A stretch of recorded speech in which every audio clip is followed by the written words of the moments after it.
All right, what's up, Internet? Coach Dennis here. And today I want to talk about my thoughts on CrossFit.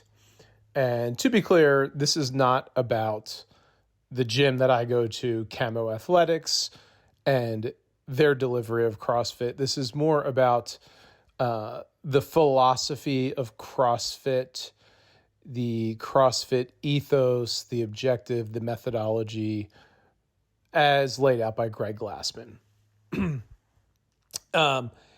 And so it got me thinking, so what is CrossFit? So CrossFit in execution, the methodology is constantly varied functional movements performed at a high intensity, which just means you're going to try and get good at everything. If there's an athletic endeavor, a human movement, you should at least try it once, if not twice, if not enough times that at some point you're going to race against somebody in that movement.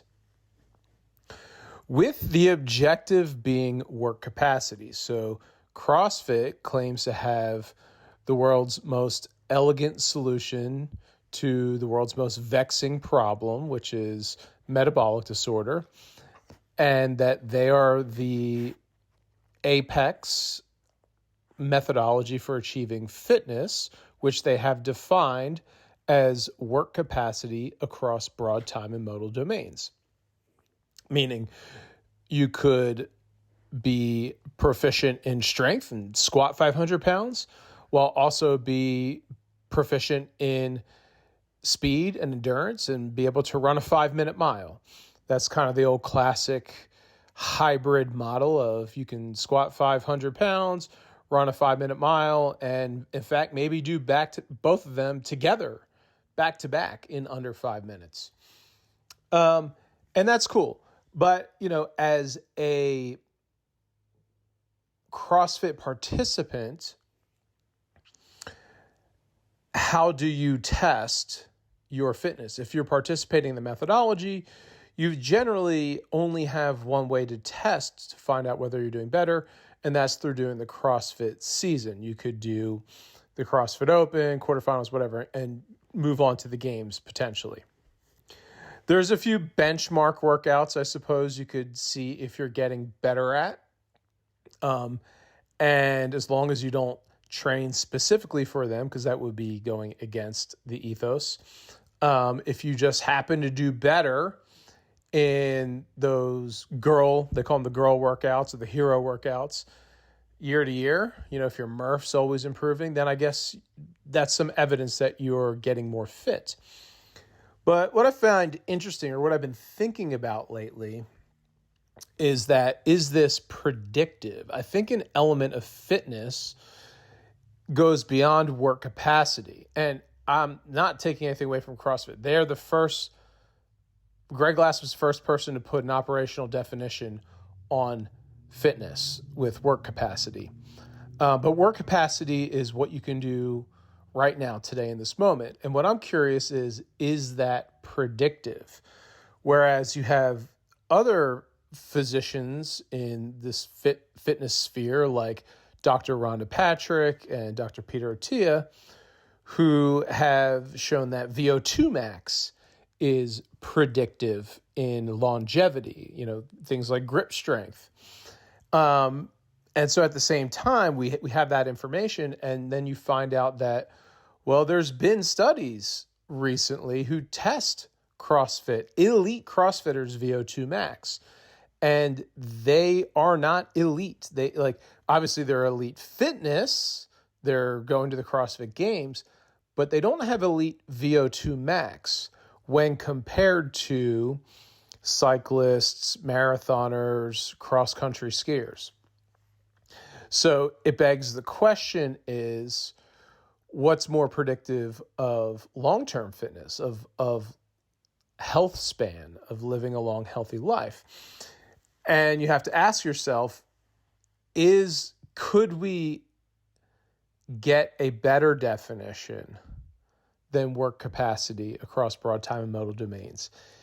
Is there such a thing as what is strong enough? If you hit these strength numbers, you are elite in the sense of you have all the strength you need today, and this is predictive of a longer life. What's the VO2 max that is elite for today and predictive of a long life? What's the mobility standards, et cetera, et cetera? And could we train specifically for that? And would that change what CrossFit looked like, or what just how people trained if we had those targets and weren't leaving it up or chasing the unknown and unknowable? So, and that's kind of how I trained, because, what I found was interesting when they tested the CrossFitters, VO2 max, they did it on a bicycle. And so naturally, they are not going to have as good of a VO2 max on the bicycle as a cyclist, because a cyclist has better movement efficiency in that area. And somebody brought up the point, well, if we would have done it with something like burpees or thrusters, maybe the CrossFitters' outcomes would have looked different. I think they definitely would have. But how useful is it to be really good at thrusters if we're going to translate that into the real world? If I'm going to train, I want my expression to be something that's possibly going to happen in real life.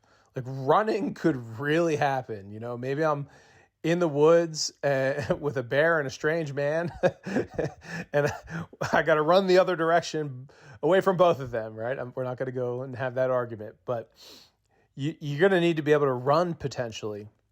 I'm even more likely to want to bike harder out in the real world or climb. But, just to be really good at thrusters, it's cool, but not very practical. So I guess it's just a question of what do you want to look like on the other end of your training? If you're going to invest, how do you want your fitness to express itself? So for me, I like a mix of it all. I guess I'm a hybrid athlete. I'm a little CrossFitter in a lot of ways, but I personally want to see my run be faster. For me, that's as real as it can get. I think the human organism needs to be able to run, jump, throw, and climb. I think those are arguably real world survival skills. And so if my capacity is increased in those, I'm good with it. Anything that's not in those categories, I don't really care if somebody else is better at it.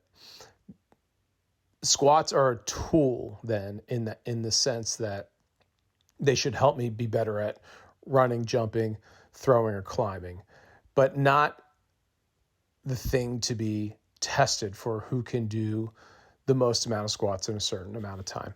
So that's just me, and that's just a personal take, but it's a conversation that I would like to see evolve, whether it's within or from without CrossFit, but I'd like to see people thinking more along those lines.